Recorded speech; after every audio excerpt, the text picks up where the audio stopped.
Hello po! Nandito na naman po ako muli. Jenny Magat Vlogs.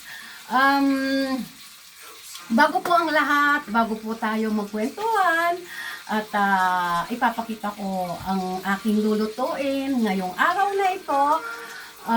Gusto ko muna pong kumustahin kayong lahat dyan sa Pilipinas. Kumusta na po kayong lahat dyan? At sa mga kamag-anak ko po, kumusta na po lahat dyan?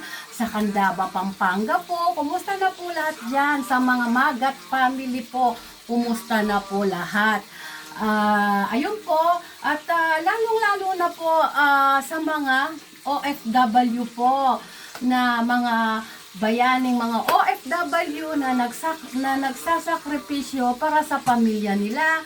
At kagaya ko rin pong OFW dito sa Paris. At kinukumusta ko rin po ang mga taga-Paris na nag-subscribers po sa akin.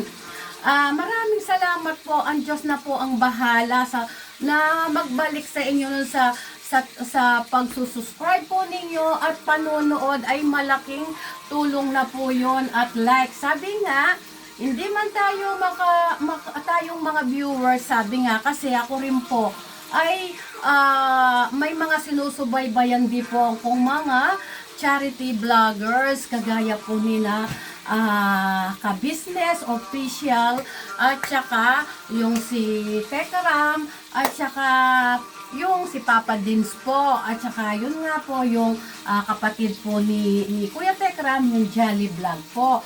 So sa mga panunood po natin, tsaka kay Inday Jen Vlog po yun, sinusubaybayan ko po yun kasi sabi nga na sa panunood po natin ay nakakatulong po tayo, nag-i-spread ang blessing, sabi nga, lalo na po sa panahon po ngayon, lalo na po sa Pilipinas, siyempre po minsan marami ding nangangailangan po ng tulong, kaya sabi nga kung nagtutulungan po tayo ay mas magaan po, ganon.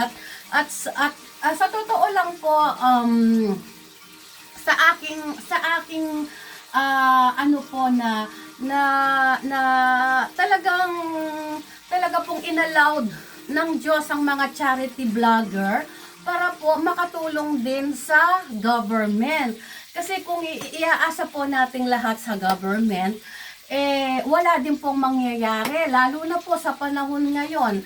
Sa Pilipinas, marami po ang mga nagnanakaw sa gobyerno po natin, kaya pag-pray po natin, ang Pilipinas, tingnan naman po ninyo, ang flood control ngayon, ang dami po, kaya nga po, minsan naiisip ko nga, sabi ko nga sa sarili ko, bakit kaya ganon? Sabi ko, mayayaman na sila, nagnanakaw pa. Sabi ko pong ganon sa sarili ko.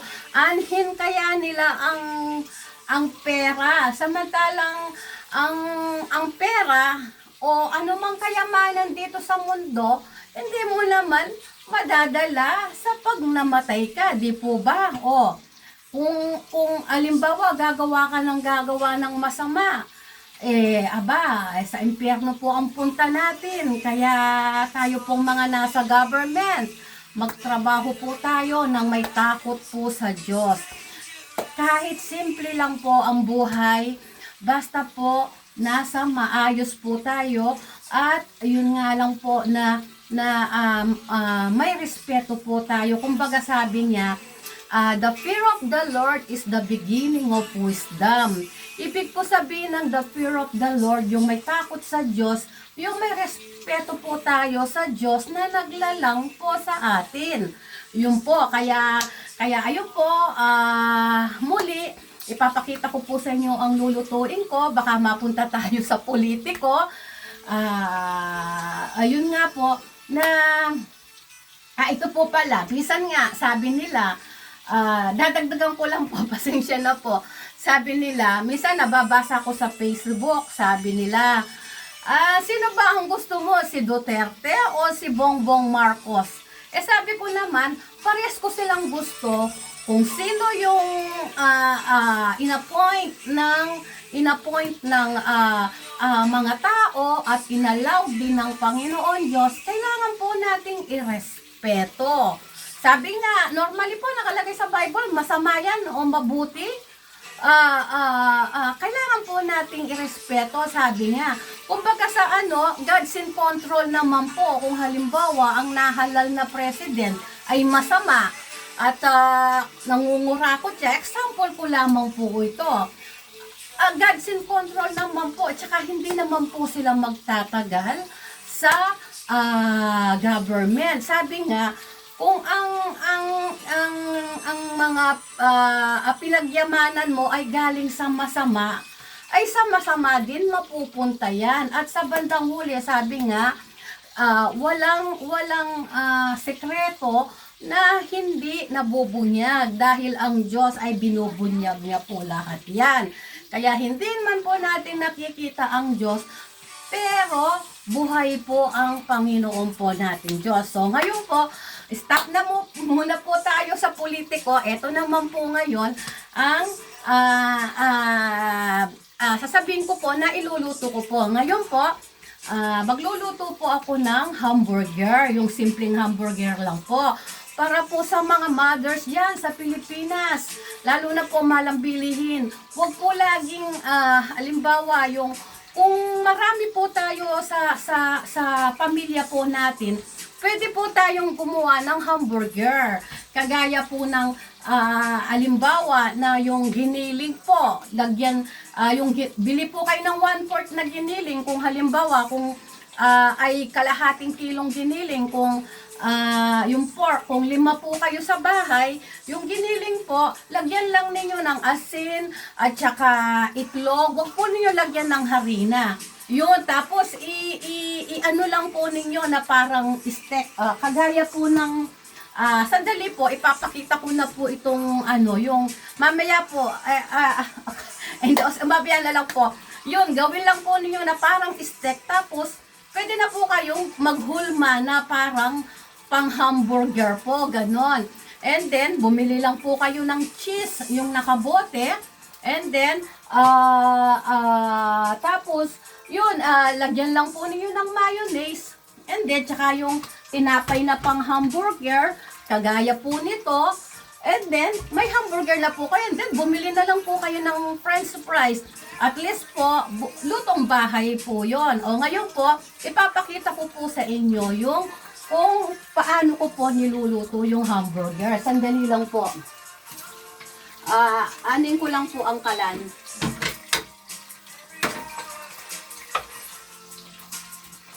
Sandali lang po. Naku, nasunog na ata yung ano po. Ayun po, ipapakita ko po sa inyo. Ito po yung steak ko.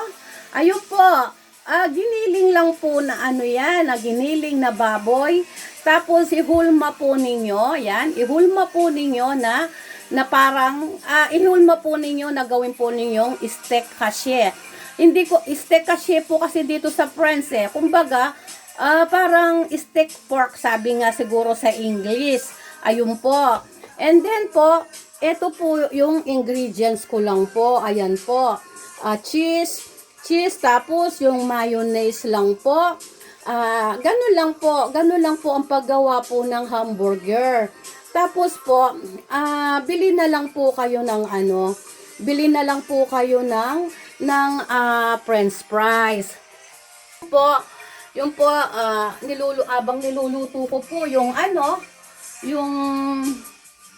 steak ko po. Dali po, lilipat ko po yung, ayan. Habang pong niluluto ko po yung ko. Kasi po, hindi ko pa po alam kung paano ko po gagawin yung habang nagluluto ako, tapos ipapakita ko po yung ginagawa ko. Ngayon po, ayun nga po na gusto ko nga rin pong bumili po ng cellphone para po pang ko po talaga, yung pang vlog ko po, yung bagong cellphone para po sa pagbablog ko. Pero sa ngayon po, ayusin ko lang po. Pero sa ngayon po, wala pa po tayong budget. Kapag may budget na po, dun po ako bibili. So ngayon po, ang gagawin ko po ngayon, ayun nga po, ayan, luto na po kasi yung ano ko yung steak cashier ko po, ayan. Titignan ko po kasi baka mamaya may dugo-dugo pa siya. Kaya kukuha lang po ako ng ano. Ayan. Kukuha lang po ako ng, ititignan ko lang po kung, kasi ayoko po kasi sa ano, yung dugo-dugo na steak cashier. Pero dito po sa France, sa Paris, yung mga friends po, mas gusto po nilang kinakain yung steak cashier. Ayan po, luto na po yung steak cashier ko. O, ayun. Mas gusto po nilang kinakain yung may dugo-dugo na steak po, yung steak cashier po. Ayan po, steak cashier. Dalawa po ang niluluto ko para sa akin pong sawa at saka para sa akin po. Ito po ay kakainin po namin sa lunch and then magsasalad na lang po kami. Pero siya po, hindi po siya uuwi ng lunch. Mamaya pa po siya uuwi dahil nga po, nagtatrabaho nga po siya sa hotel. Ngayon po, ang gagawin ko, dali lang po. Ngayon po, ang gagawin ko po, gugupitin ko po itong mayonnaise. Ilalagyan ko muna po ng mayonnaise. Lalagyan ko muna pong mayonnaise yung tinapay. Ayan po, yung mayonnaise. Naku. Ayan, mayonnaise po. Ayan po, lalagyan ko lang po ng mayonnaise ito. Ayan po, yan. Yan. Yan po, may mayonnaise na po siya. And then, ilalagay ko lang po itong steak. Ito po, itong steak. Ayan po, ilalagay ko lang po itong steak. Ayan. Steak po. Kasi ganyan naman po, di po ba kapag bumibili tayo ngayon kung gusto po ninyo lagyan ng kamatis at saka gulay, pwede din po. Ngayon po, ilalagay ko lang po itong cheese. Ito po, cheese. Ayan, may cheese na po siya sa loob at saka steak cashier. And then po, ilalagay lang po natin ito. Ayan, di po ba may hamburger na tayo? Yan, di po ba? Kasi kanina pa po, pinrito ko na po ito. Ayan, di ba? May hamburger na tayo. Ganun lang po ang paggawa po ng hamburger. Lalo na po dyan sa Pilipinas. Huwag po tayong, lalo na po, mahal po ang bilihin ngayon. Lalo na po tayong mga misis. Ano po, yung kailangan magkaroon po tayo ng idea para sa mga anak natin at sa, ayun nga po, sa pamilya, sa mister po natin. Pero kung minsan po, maganda rin po yung lumalabas, yung magre-restaurant, paminsan-minsan lang po yun, di po ba? Pero wag naman po lagi dahil ang budget nga po, ganon, depende po rin sa budget. Pero maganda rin naman po yung paminsan, lalo na po sa mag-asawa, siyempre kapag po, minsan kailangan din pong nagde-date ang mag-asawa para po mas lalong tumibay po yung pagmamahalan po nila. Ito pong vlog ko po na ito ay mix po siya. Kaya normal lang po yung ayun nga po na sa mag-asawa ay paminsan-minsan po lumalabas din po sila at nagde-date. Ngayon po, sa mga anak naman po na may mga sa mga anak o kaya may mga tito sa ibang bansa o may mga kapatid sa ibang bansa na mga tinutulungan kayo. Sabi nga sa mga anak, sabi nga kailangan maging matunurin po kayo sa mga parents po ninyo dahil sabi nga sa Bible, sabi niya, children, obey your parents, sabi niya. Kasi yun po ang utos ng Diyos ay mag-obey tayo sa ating mga magulang. Kasi kapag po nag-o-obey po tayo sa ating mga magulang, ay pagpapalain po tayo ng Panginoon Diyos. Pahabain niya po ang buhay po natin. At saka, ayun nga po na kapag po maging honest po tayo sa ating mga magulang po. Ay yun. At saka sa mga naman, sa mga pamangkin na may sa mga pamangkin naman na may mga tito at tita na OFW, yung lalo na po kung ang tita ninyo ay pinag-aaral kayo, lalo na ang tita ninyo ay may pamilya din, ay mag-aral naman po tayo ng mabuti. Huwag nating sasayangin yung mga pinapadala sa atin kasi nagsasacrifice din po sila dito. Ngayon naman po, kapag po nakatapos na po tayo ng pag-aaral, tayong mga pamangkin, magtrabaho na po tayo at pagkatapos natin magtrabaho, tumulong na tayo sa ating pamilya. Wag muna tayong mag-asawa. Kumbaga sabi nga, tulungan muna natin ang mga magulang natin. Ayun nga po. At saka, ayun nga, kasi lalo na po ang tita ninyo, kung meron din po siyang, kung meron din siyang pamilya o kaya ang tito ninyo. Ngayon, sa atin naman pong mga tumutulong, syempre, lalo na, halimbawa, hindi naman yung senior citizen, yung senior citizen na tayo,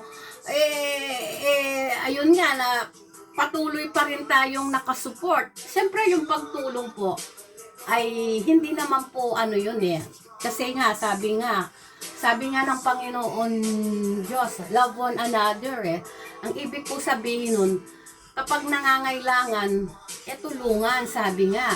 Pero sabi nga, wag naman yung masyadong para bang ibinuhos mo na yung pagtulong mo sa kapatid mo, sa pamangkin mo, ganon. Tapos yung asawa mo, naiwan na, wala na, ganon.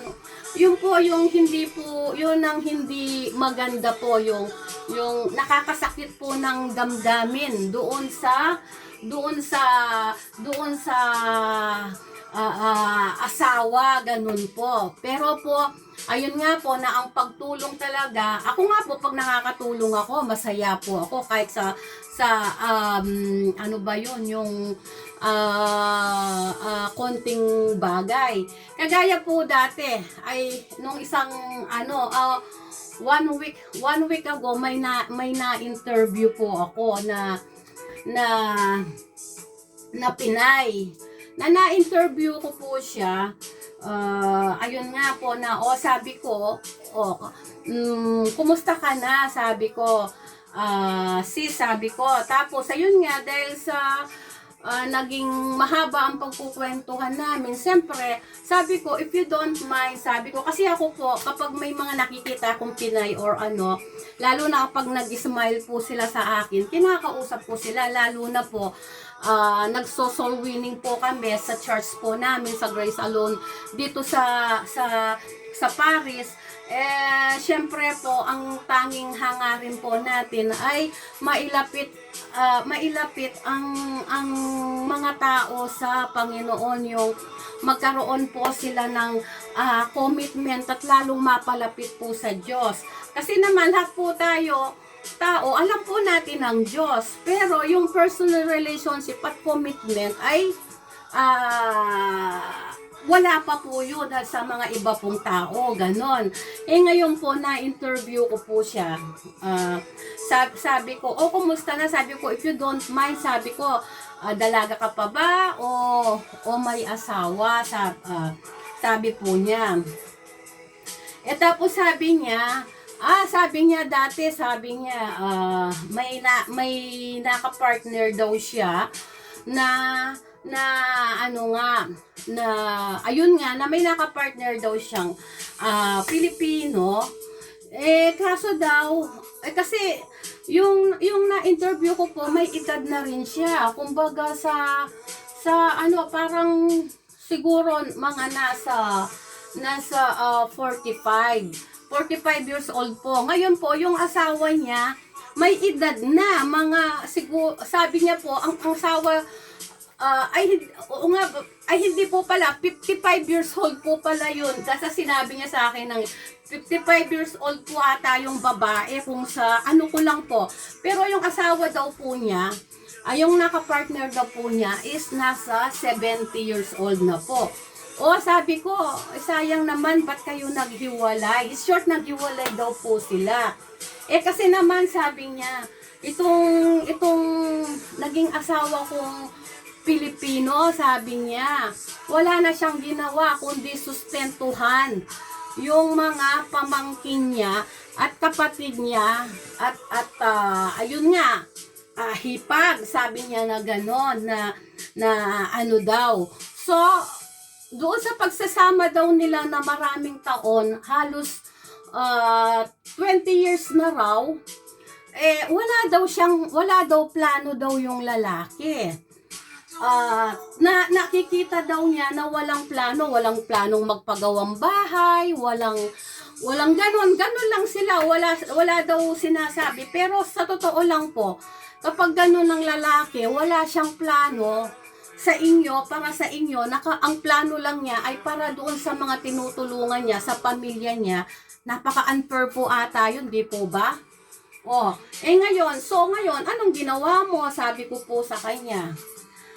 Sabi niya, kahit na, kasi yung single mom po yung babae. Normal yung babae po, may anak. Ngayon po, yung pong nakasama daw niyang Pilipino dati, ay wala pong anak. Yung po, binata daw po yung lalaki. Ngayon, kaya nga po, ang hirap po talaga. Kaya, ayun po, na-share ko lang po sa inyo para sa mga single, kung ano yung pag-aasawa. Ayun po, na bago po kayo mag-asawa, mag-usap muna po kayo, magplano, hindi yung basta na lang kayong mag-aasawa. Kasi po, minsan, yun nga, na mahirap din po. Tapos, mabalik po ako doon sa nakausap ko. Ayun, sabi daw niya, na-focus daw siya sa pagtulong doon sa kapatid niya. Halos ipagawa daw niya yung bahay, yung mga kapatid niya, pag-aralin. Tapos, hanggang sa, noong naghiwalay daw sila, is 65 years old na po daw yung lalaki. Hanggang sa naging senior citizen daw po siya, nakatapos ng araw po yung pinapatapos niya, tinutulungan pa rin niya. Syempre po, napaka-unfair naman po yun, di po ba? Yung bang, nakatapos na nga yung pinag-aaral mo, tapos, tapos, sabi po nung babae, sabi niya, kapag alimbawa, may gusto akong ipabili ko sa kanya, hindi niya ako nabibili, sabi po niya. Ngayon, ang inaano ko na lang, kasi sabi po niya na right ko naman yung, siyempre, bilang naging kapartner ko siya, sabi niya, para naman na minsan nagpapabili ako, sabi niya na normally hindi ako mapagdepende, sabi po niya na ganon sa iba, sabi po niya. Tapos ayun po na nung nagsawa daw po yung si Pinay, dahil yun nga po, yung lalaki walang pangarap. Ngayon, ang ginawa po nung Pinay, nagpagawa na lang po siya ng bahay niya. Siya na lang po ang umaksyon para magpagawa po ng bahay niya. Kasi kung hihintayin nga po niya yung senior citizen na yon, ay wala pong mangyayari sa kanya. Imagine kung yung Pinay 50 years old tapos yung lalaki 65 or 70 kasi naghiwalay daw po sila, 65 years old tapos yung lalaki 70 na, kasi 1 week pa lang, sabi niya siguro nasa 70 na siya ngayon, sabing ganon. Tapos ayun po na ganon nga po na nagpagawa na raw siya ng bahay. Sabi niya, Jen, kung hihintayin ko siyang magpagawa ng bahay, sabi niya, walang mangyayari. Kaya ako na ang nag-action na gumawa ng bahay. Kasi nagpagawa ng bahay. Kasi dati daw, sinabi daw niya doon sa kapartner niya, kailan tayo magpapagawa ng bahay, sabi niya. Tapos, parang pinagalitan pa raw po siya. So, magbuhat noon, hindi na po niya binanggit ang pagpapagawa po ng bahay. O, tama nga naman. Kung nakikita mo, ang lalaki ay walang pangarap, di ikaw na lang ang babaeng umaksyon. Kasi sabi nga, sa buhay mag-asawa, kapag ang lalaki ay iba ang focus at pinapabayaan ka sa mga bagay na dapat maging pangarap ninyo, kayong dalawa bilang mag-asawa, ay pananagutan din niya po yun sa Diyos, di po ba? So ngayon, ayun po na siyempre po ang mag-asawa may mga pangarap po 'yan. Excuse me po, napalakas ang ano ko.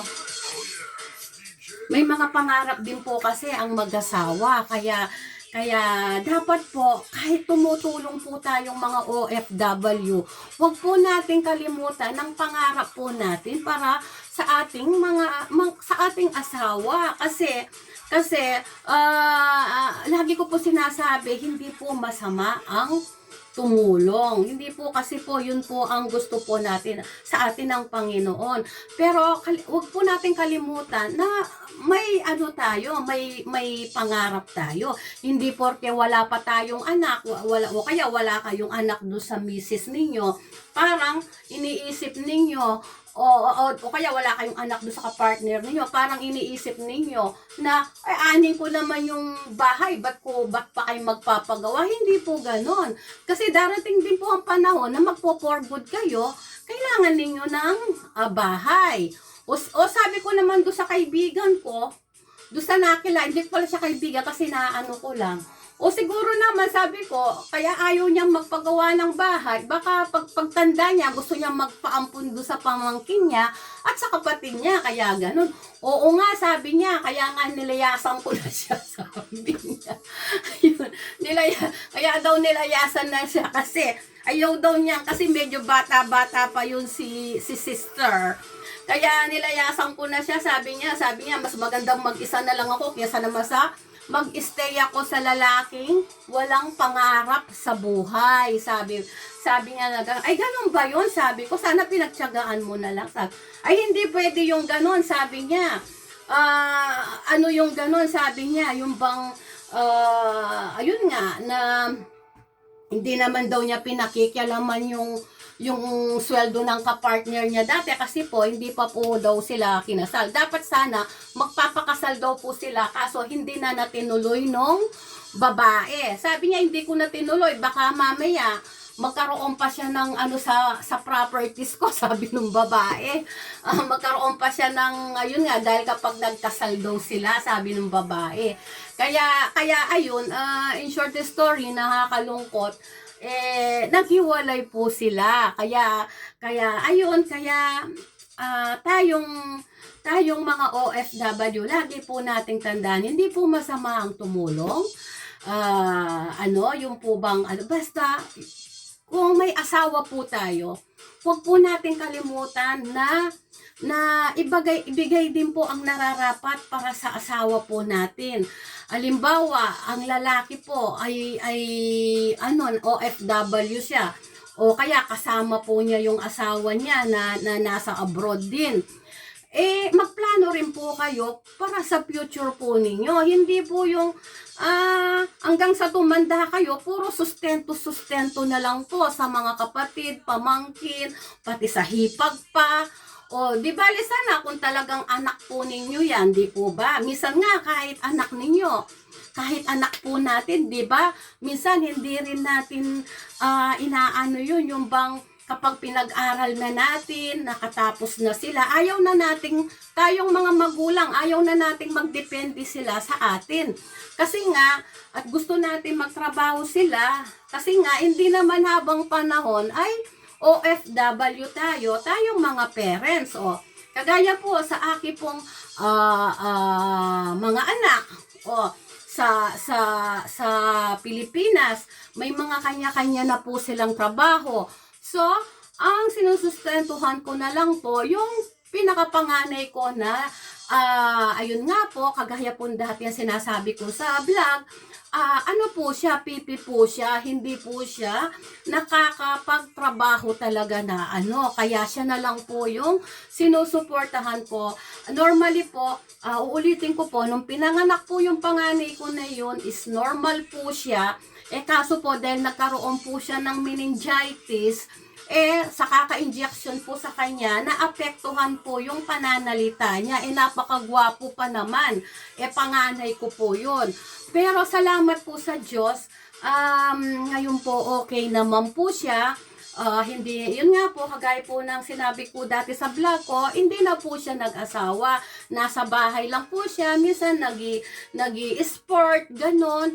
Yun po, kaya, minsan po, tulong-tulong po siya doon sa gawain po sa bahay.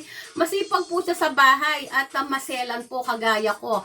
Kagaya ko po siyang maselan at kagaya ko po siyang mahilig maglinis po sa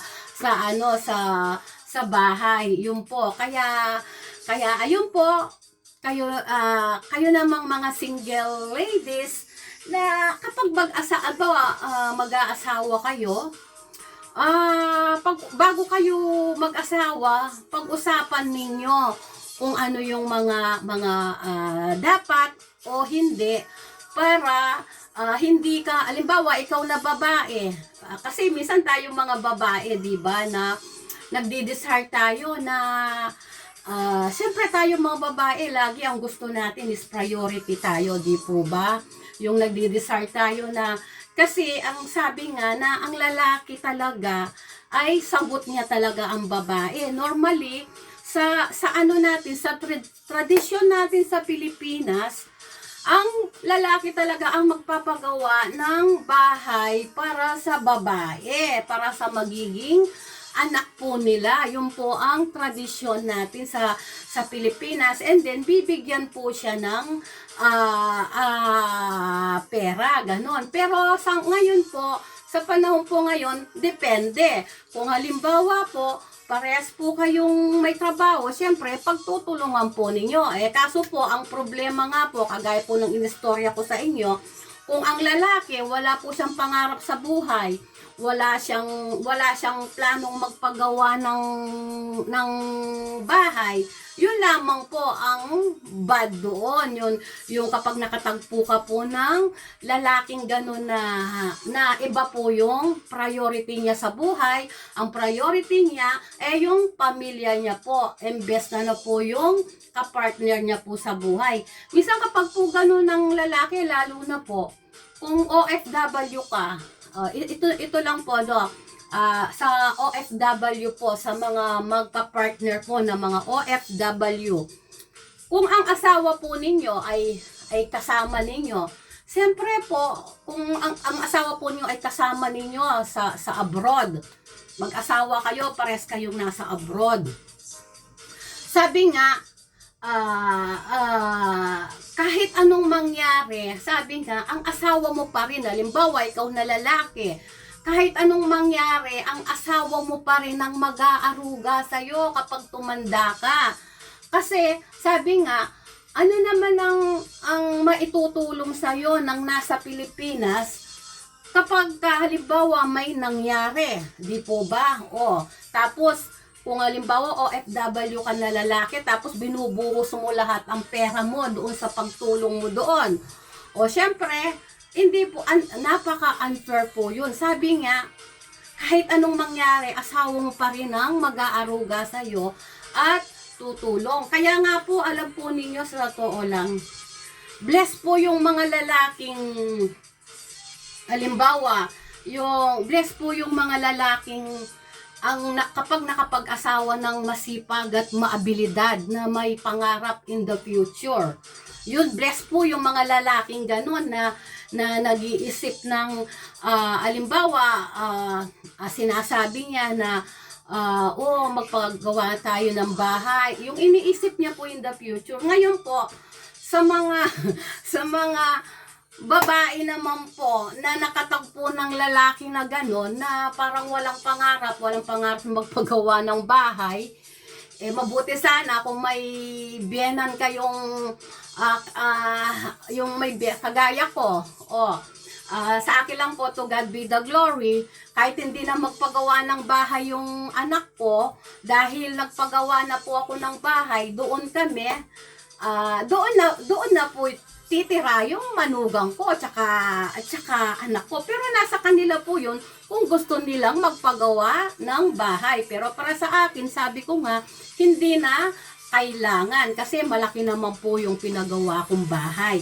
Kaya nga po, sa mga babae naman na nakatagpo ng lalaking parang sa tagal ng panahon, walang pinangarap na magpagawa ng sariling bahay, kayo na lang po magpagawa ng bahay para doon sa asawa ninyo kung sakali.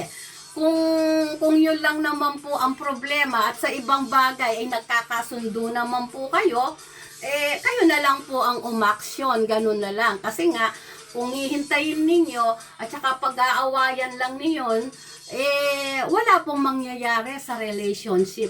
At saka yun nga po ang mapapayo ko rin sa mga mag-asawa, sabi nga, be content what you have, sabi niya. Kung anong kayang ibigay ng asawa mo, pagpasensyahan mo na lang. Yun lang ang wag mong hanapan siya ng sobra-sobra. Kaso nga, minsan, kahit na ikaw na babae nga, ay kontento ka na kung anong kayang ibigay nung asawa mo. Kaso minsan, ang nakakasakit daw ng loob, sabi nung na-interview ko, oo nga sabi ko, advice ko, sabi ko, kasi sabi ko, tayong mga misis, dapat sabi ko, makontento tayo kung ano yung kayang ibigay ng ating asawa, sabi ko.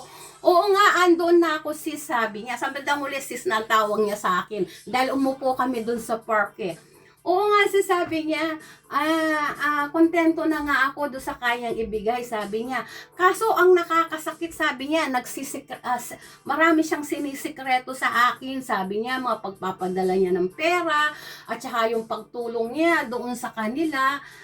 Wala na po akong masabi doon. Oo nga, no, sabi ko, kasi dapat sa mag-asawa, wala sekretuhan. Naku, mahirap tayo mga pag-asawa ka na sinungaling, ano po? Yung hindi po tapat sa'yo, ay naku, sabi ko, pag mga ganyan, sabi ko, ewan ko, wala na, sabi ko po, wala na akong masabi doon, sabi ko. Kaya, ayun po, sa mga single lady, may papayo ko, ito pa, naku, tumatagal ang vlog ko po, huwag po sana kayong magsawang manood dahil ito po advice ko.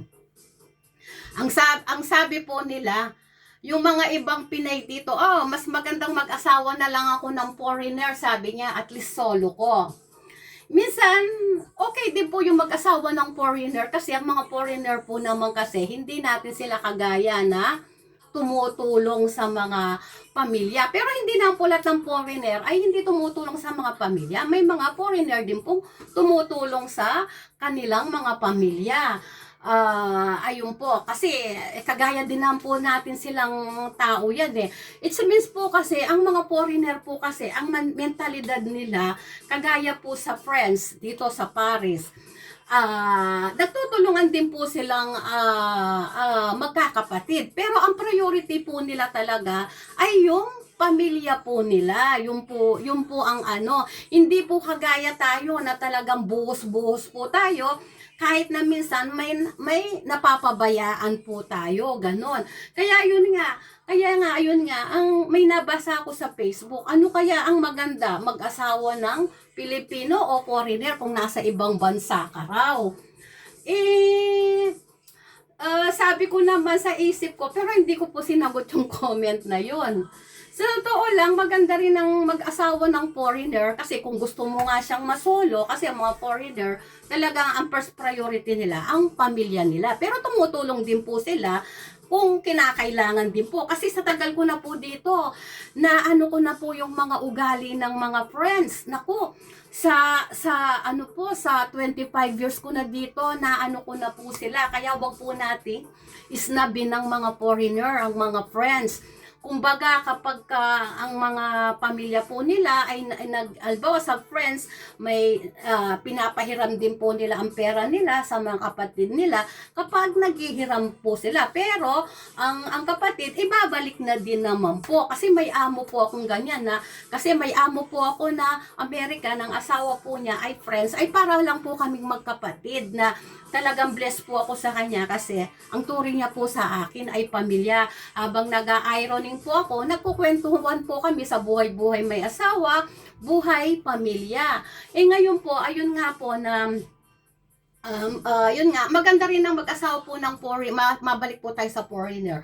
Maganda rin po mag-asawa ng foreigner, pero pipiliin din ninyo ang foreigner po kasi hindi naman din po basta-basta kasi may mga Pinay din po dito na nakapag-asawa ng foreigner pero sumandal din po. Depende rin po kasi kung halimbawa ayoko po kasing magbanggit ng mga lahi. Kung ang foreigner ay pupunta lang dito para makipagtrabaho, medyo question mark po yon kung ano, di po ba? Kaya halimbawa ang foreigner ay pupunta rin din lang sa Paris para makipagtrabaho. Di pares lang kayong OFW, di po ba? Kaya depende rin po sa foreigner na magiging asawa po ninyo dito sa Paris. Ngayon po sa mga Pilipino naman po, depende rin po sa Pilipino. Kasi halimbawa, kung sa Pilipinas pa, boyfriend mo na, tapos ayun nga, nagsama na kayo dito sa Paris, ayun po, maganda po kasi may mga plano na kayo, may usapan na kayo. Kaya kung asawa mo na sa Pilipinas, tapos nagpunta kayo dito sa Paris, maganda po yung ganon. Kaya parehas lang po yun.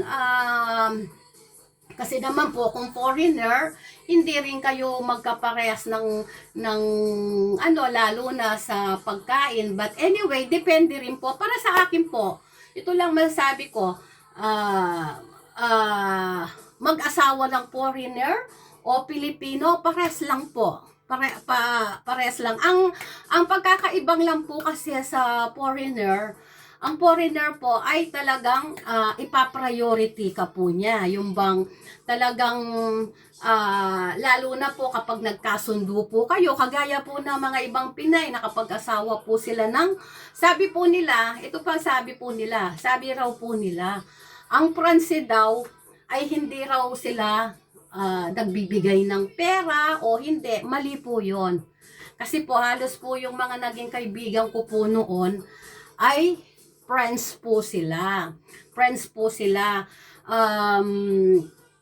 Siyempre po sa una, kapag po naliligaw pa lang, o kaya nag-live-in po sila. Kasi po dito, mga friends, magli-live-in muna kayo bago kayo kakasal.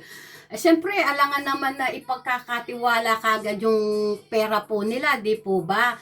So ngayon, short story po, may kaibigan po ako o kumari po ako na naging maganda po ang buhay niya nung nag-asawa po siya ng friends. Ayun po, tinulungan siya sa bumili ng bahay, pati pamilya. Tapos meron din po mga kaibigan na single mother na tulungan din po siya nung asawa niya at naidala din po sa Paris yung